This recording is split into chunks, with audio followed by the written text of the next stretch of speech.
అందరికీ నమస్తే. ప్రభుత్వమే ఎగ్గొట్టాలని చూస్తుందా ప్రజలకి ఇవ్వాల్సిన డబ్బులు? అంటే ఎవరైనా రేపు నుంచి ధర్నా చేస్తే మాకు ఇది కావాలంటే లేదు నీవు ఈ పాత కేసులు ఉన్నాయి కాబట్టి నీ ధర్నా చేయొద్దని చెప్తుందా? లేకపోతే ఎవరైనా స్టూడెంట్స్ ఫీజు రియంబర్స్మెంట్ డబ్బులు కావాలంటే లేదు నువ్వు చదువుకుంటలేవు కాబట్టి నువ్వు ఇవ్వమని చెప్తారా? ఏం జరుగుతుందో తెలియదు. కానీ ఇప్పుడు కాలేజీలు మొత్తం వృత్తి విద్యా కాలేజీలు అంటే అన్ని కాలేజీలు వస్తాయి దీనిలో. బీఈడి కాలేజీలు, లా కాలేజీలు, డిగ్రీ కాలేజీలు, పీజీ కాలేజీలు, మేనేజ్మెంట్ కాలేజీలు, ఫార్మా, ఇంజనీరింగ్ కాలేజీలు అన్నీ వస్తాయి. వాళ్ళకు గవర్నమెంట్ డబ్బులు ఇవ్వాలి. డబ్బులు ఇచ్చేది ఉంటే ఇస్తామని చెప్పారు. దసరాకు 600 కోట్ల రూపాయలు, తర్వాత దీపావళికి 600 కోట్ల రూపాయలు ఇస్తామని చెప్పింది గవర్నమెంట్. అప్పుడు వాళ్ళు సమ్మె చేసిండ్రు, కొన్ని రోజులు ఒక రోజు బంద్ చేసిండ్రు మొత్తం, మేము కాలేజీలు బంద్ చేస్తామని. అయితే ఇప్పుడు ఏమంటున్నారంటే మీరు అసలు రూల్స్ పాటిస్తున్నారా?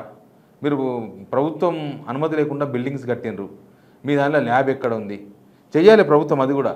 కానీ 2 ఇయర్స్ ఏం చేసింది గవర్నమెంట్? వాళ్ళు 2 ఇయర్స్ అయింది గవర్నమెంట్ వచ్చి, అప్పటి నుంచి దాడులు చేయలే, ఏం చేయలేదు. ఇప్పుడు విజిలెన్స్ దాడులు చేస్తున్నారు. అంటే వాళ్ళు ఫీజు రియంబర్స్మెంట్కి వస్తే రేపు 3వ తేదీ నుంచి ధర్నా చేయబోతున్నారు. మీరు ఇచ్చిన కమిట్మెంట్ నిలబెట్టుకోలేదు కాబట్టి మేము ధర్నాలు చేస్తాము, కాలేజీలు బంద్ చేస్తామంటున్నారు. అనే వరకు వీళ్ళకి విజిలెన్స్ పంపించేసినారు కాలేజీల మీదకి. విజిలెన్స్ పంపించేసి లేదు మీరంతా పైసలంతా వేస్ట్ చేస్తున్నారు, ఫీజు రియంబర్స్మెంట్ కింద మీద దోచుకుంటున్నారని చెప్పి వాళ్ళ మీద విజిలెన్స్తోన అటాకులు స్టార్ట్ చేసింది. అసలు నేనంట ముఖ్యమంత్రి విద్యాశాఖ మంత్రి ఈ 2 ఇయర్స్లో కాలేజీల మీద ఎందుకు దాడులు చేయలేదు? విజిలెన్స్ దాడు. కాలేజీలు చాలా తప్పులు చేస్తాయి, కాలేజీ యాజమాన్యాలు చాలా తప్పులు చేస్తాయి, నేను చెప్తా ఆ తప్పులు కూడా.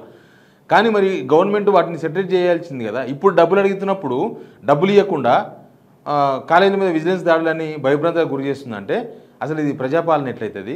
రేపన్నాడు ఎవరన్నా రైతులు, ఇప్పటికే రైతులు చాలామంది మాకు రుణమాఫీ కాలేదనో లేకపోతే రైతు భరోసా రాలేదంటే వాళ్ళ మీద పోలీస్ కేసులు పెట్టుడు, వాళ్ళని తీసుకుపోయి పోలీస్ స్టేషన్లో కూర్చోబెట్టుడు, అదంతా కూడా జరుగుతుంది. కానీ రేపు ఈ గవర్నమెంట్ ఏం చేయాలనుకుంటుంది, అసలు ప్రజలకు ఏం చెప్పాలనుకుంటుంది అనే విషయం మీద మనం ఖచ్చితంగా మాట్లాడాలి. అంతకన్నా ముందు వీడియో సబ్స్క్రైబ్ చేయండి, షేర్ చేయండి.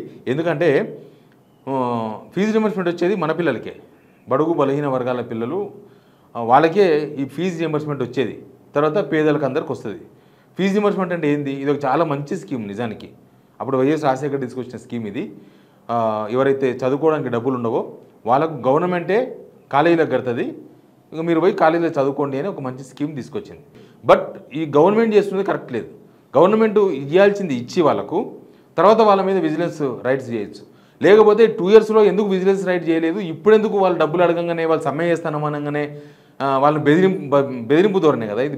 గవర్నమెంటే బెదిరిస్తే వాళ్ళు కూడా జనమే, కాలేజీ యాజమాన్యాలు, కాలేజీలో పనిచేసే వాళ్ళు కూడా జనమే, జనంలో భాగమే కదా. మరి వాళ్ళని ఇప్పుడెందుకు బెదిరింపులు దిగుతుంది? ఈ అంశాల మీద చాలా క్లియర్గా మాట్లాడాలి. నిజానికి మొత్తం దాదాపు 10 నుంచి 12,000 కోట్ల రూపాయలు, 10,000 నుంచి 12,000 కోట్ల రూపాయలు గవర్నమెంట్ ఫీజు రియంబర్స్మెంట్ కింద ఇవ్వాలి. ఈ గవర్నమెంట్ వచ్చిన తర్వాత అసలు ఫీజు రియంబర్స్మెంట్ కింద ఏ కాలేజీలకు ఏమి ఇవ్వలేదు. లాస్ట్ ఇయర్ ఈ సంవత్సరం ఏప్రిల్లోనే డిగ్రీ కాలేజీల వాళ్ళు మేము ఎగ్జామ్సే పెట్టామని చెప్పి ఇందిరా పార్క్ దగ్గర ధర్నా చేసినారు వాళ్ళు. అంటే లేదు మీరు ఎగ్జామ్స్ కండక్ట్ చేయండి, నెక్స్ట్ కాలేజీలు ఓపెన్ చేసే లోపల ఇస్తామన్నారు. వాళ్ళు కాలేజీలు ఓపెన్ చేసినారు, అడ్మిషన్స్ అనేవి మళ్ళీ కాలేజీలు నడుస్తున్నాయి, ఇప్పటిదాకా ఏమి ఇవ్వలేదు. రీసెంట్గా దసరా పండుగ కన్నా ముందు ఈ ఇంజనీరింగ్ కాలేజీల వాళ్ళు, ఈ పెద్ద మొత్తంలో ఉంటాయి కదా కాలేజీలని కూడా, వీళ్ళందరూ దిగినారు. ఈ ఫార్మా కాలేజీలు, తర్వాత మేనేజ్మెంట్ కాలేజీలు, ఇంజనీరింగ్ కాలేజీలు అందరూ వచ్చిన రంగములకు అందరు దిగి మేము పనిచేసే వాళ్ళకు అంటే లెక్చరర్లకు, ప్రొఫెసర్లకు డబ్బులు శాలరీస్ ఇవ్వలేకపోతున్నాం, చాలా బకాయి పడ్డది ప్రభుత్వం, దాదాపు 10 నుంచి 12,000 కోట్ల రూపాయలు ఇవ్వాలి.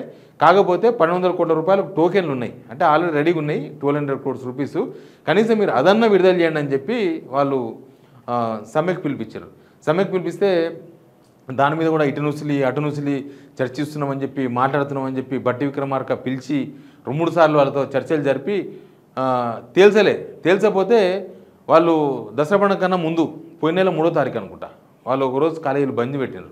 వాళ్ళలో చీలిక తీసుకొచ్చే ప్రయత్నం కూడా చేసింది గవర్నమెంట్. ఇంకోటి ఏంటంటే ఫీజు రియంబర్స్మెంట్ అనేది గవర్నమెంట్ ఇచ్చిన కమిట్మెంట్. మీరు పిల్లలకు చదువు చెప్పండి, మేము మీకు డబ్బులు ఇస్తాం, వాళ్ళ ఫీజులంతా మేము చెల్లిస్తాం అనేది ఆ లెక్క. కానీ వాళ్ళకేం చేసిండ్రు? దసరా పండుగ ముందు 200 కోట్లు ఇచ్చారు, 600 కోట్లకు బదులు 200 కోట్లు ఇచ్చారు. వాళ్ళు అన్ని కాలేజీలు పంచుకుంటారంట, ప్రతి కాలేజీకి 5 లక్షలు 4 లక్షలు వస్తాయంట కాలేజీకి. వీళ్ళు ఇచ్చే 200 కోట్ల రూపాయలు అన్ని కాలేజీల వాళ్ళు సమానంగా పంచుకుందామంటే 5 lakhs 6 lakhs వస్తాయంట. 5 lakhs 6 lakhs వాళ్ళకి వెళ్ళేది ఏమి ఉండదు. తర్వాత వాళ్ళు ఇస్తారేమో అనుకొని మళ్ళీ చర్చలు స్టార్ట్ చేసిండ్రు. గవర్నమెంట్ రెస్పాన్స్ లేదు. దీపావళికి ఇస్తాం మళ్ళీ అని చెప్పారంట. యాక్చువల్గా దీపావళికి 600 కోట్లు ఇవ్వాలి, దీపావళికి ₹1 కూడా ఇవ్వలేదు. అంటే మొత్తం వీళ్ళు అప్పుడు 600 కోట్లు, దసరాకు 600 కోట్లు, దీపావళికి 600 కోట్లు, మొత్తం 1200 కోట్ల రూపాయలు ఇస్తామన్న వాళ్ళు లాస్ట్కు 200 కోట్లు ఇచ్చారు. 1000 కోట్లు ఆపేసారు. దానికోసం మనం వాళ్ళు ఏం చేసిండ్రు, ఇప్పుడు 3వ తారీఖున నుంచి మేము కాలేజీలు బంద్ చేస్తామని మళ్ళీ ఒక అల్టిమేటం ఇచ్చింది కాలేజీల వాళ్ళు. 3వ తేదీ నుంచి మేము ఫీజు రిమర్స్మెంట్ వస్తలేదు మా గవర్నమెంట్కి వెళ్ళి, కాబట్టి మేము కాలేజీలు బంద్ చేస్తాం.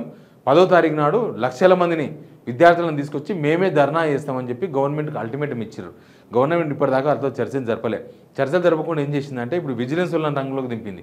విజిలెన్స్ వాళ్ళని రంగంలోకి దింపి విజిలెన్స్ వాళ్ళతో కాలేజీల మీద రైడ్స్ స్టార్ట్ చేసింది. రైడ్స్ స్టార్ట్ చేసి కాలేజీ యజమాన్యాలు చేసే తప్పులు ఉంటాయి, చాలా తప్పులు ఉంటాయి. కాలేజీ యజమాన్యాలు చాలా తప్పులు చేస్తాయి. ఏంటంటే వీళ్ళు వచ్చి విజిలెన్స్ తనిఖీలు చేయని ప్రభుత్వం ఆదేశాలు జారీ చేసింది. ఫీజు రిమర్స్మెంట్ నిధులను కాలేజీలు దుర్వినియోగం చేస్తున్నాయని గతంలో వచ్చిన ఫిర్యాదులపైన ప్రభుత్వం విచారణ జరిపింది. సరైన వసతులు లేకపోవడం, ప్రభుత్వ నిబంధనలు పాటించకపోవడం, కంప్యూటర్ ల్యాబులు లేకపోవడం, సైన్స్ ల్యాబులు లేకపోవడం, బోగస్ విద్యార్థులు, అర్హత లేని అధ్యాపకులు ఉన్నట్లు ఈ విచారణలో తేలిందని ప్రభుత్వం తెలిపింది. ఈ అంశాన్ని సమగ్రంగా విచారించి తాము నిర్ణయం తీసుకుంటామని విజిలెన్స్ డైరెక్టర్ జనరల్ నేతృత్వంలో విచారణకు ఆదేశిస్తున్నామని రాష్ట్ర ప్రభుత్వం ప్రధాన కార్యదర్శి సిఎస్ రామకృష్ణారావు విడుదల చేసిన ప్రకటనలో పేర్కొన్నారు. ఏమర్థమైంది, వీళ్ళు డబ్బులు ఎగ్గొట్టనికే ఇప్పుడు ఈ విజిలెన్స్ అనే వీళ్ళ చేతిలో ఉన్న ఒక ఆయుధాన్ని వాళ్ళ మీద ప్రయోగిస్తుందని అర్థమైంది. వాళ్ళకు 70,000 ఫీజు 80,000 ఫీజు చూపిస్తారు రూల్స్ ప్రకారం, గవర్నమెంట్ రూల్స్ ప్రకారం. ఈ స్టాండ్ వాళ్ళకి ఇంత ఫీజు అని ఉంటుంది, ఇంత శాలరీ అని ఉంటుంది. ఆ శాలరీ చూపిస్తారు వీళ్ళు. శాలరీ చూపించేసి బ్యాంకులో కూడా వేస్తారు. బ్యాంకులు వేసిన తర్వాత వాళ్ళ ఏటీఎం కార్డు అవన్నీ వాళ్ళ దగ్గర ఉంటాయి, కాలేజ్ యజమాన్యాల దగ్గర. వాళ్ళు ఏం చేస్తారంటే అసలు లేని లెక్చరర్లకు అసలు లెక్చరర్లే ఉండరు, అట్లాంటి వాళ్ళు అకౌంట్లో వేసిన పైసలేమో ఒక 80% తీసుకుంటారు. జస్ట్ వాళ్ళు నామకా వాస్తే రేపు ఎవరన్నా చెకింగ్కి వస్తే గవర్నమెంట్ నుంచి లేకపోతే ఏఐసిటి నుంచి ఏమైనా చెకింగ్కి వచ్చినప్పుడు మీ దగ్గర ఎవరెవరైనా లెక్చరర్స్ అంటే వీళ్ళంతా మా దగ్గర లెక్చరర్స్, వీళ్ళంతా అసిస్టెంట్ ప్రొఫెసర్స్, వీళ్ళంతా ఈ చదువుకున్నారు, ఎలిజిబిలిటీ ఉంది వీళ్ళకని చెప్పి రికార్డ్స్ చూపించుకుంటారు. వాళ్ళ శాలరీస్ బ్యాంకులో వేసేది వాళ్ళే, తర్వాత ఆ డబ్బులు తీసుకునేది కూడా కాలేజీలో వాళ్ళే. మళ్ళీ అసలు కాలేజీలో పనిచేయని వాళ్ళ గురించి నేను చెప్పేది. ఇంకా కాలేజీలో పనిచేసే వాళ్ళు ఉంటారు, మొత్తానికి పని చేయకుంటారు కదా, కొంతమంది పని చేయించుకుంటారు. ఆ కొంతమందికి ఏం చేస్తారంటే 80,000 వేస్తారు శాలరీ, వేసి 40,000 వాళ్ళే విత్డ్రా చేసుకుంటారు. 40,000 మాత్రం వీళ్ళ జీతం. ఇంకా ఇవన్నీ ఈ లెక్చరర్లు బయట పెట్టారు అనుకో, కాలేజీ యజమాన్యాలు ఇట్లా చేస్తున్నాయి, మమ్మల్ని మోసం చేస్తున్నాయి, పే స్కేల్ ప్రకారం మాకు డబ్బులు వేస్తున్నాయి బ్యాంకులలో, తర్వాత వాళ్ళే తీసేసుకుంటున్నారు, సగమే వస్తుందని వీళ్ళు చెప్పారు అనుకో, ఉద్యోగాలు ఉండవు. అది చాలా కాంపిటీషన్ ఫీల్డ్, చాలా మంది ఉంటారు ఉద్యోగాలు లేక, ఉద్యోగాల కోసం ప్రయత్నిస్తున్న వాళ్ళు చాలామంది ఉంటారు. లేకపోతే 2 years ఎందుకు వదిలేసిన వాళ్ళను? వీళ్ళు ఇప్పుడు డబ్బులు అడిగినప్పుడు మీరు వాళ్ళ మీద దాడులు చేస్తున్నారు కాదు, మీరు ముందే వాళ్ళ మీద అటాక్ చేయాల్సిండే. అప్పుడు నిజంగానే పిల్లలకు న్యాయం జరుగుతుండే. ఎవరైతే అసలైన పిల్లలు కాలేజీలకు పోతూ నిజంగానే చదువుకోనికి డబ్బులు లేని వాళ్ళు రెగ్యులర్గా కాలేజీకి పోతూ కాలేజీ మీద స్టడీ మీద కాన్సన్ట్రేషన్ చేసిన వాళ్ళకి న్యాయం జరిగేది.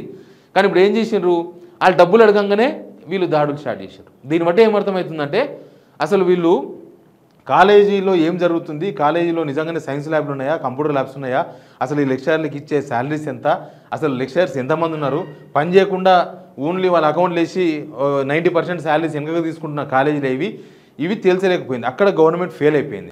ముఖ్యమంత్రి రెండు విషయాల్లో ఫెయిల్ అయ్యిండు. వాళ్ళ మీద వాళ్ళు చేసిన తప్పులను ఐడెంటిఫై చేయడంలో తప్పు అయిపోయినారు, వాళ్ళ మీద రైడ్స్ చేయించడంలో తప్పు అయినారు, ఫెయిల్ అయిపోయినారు.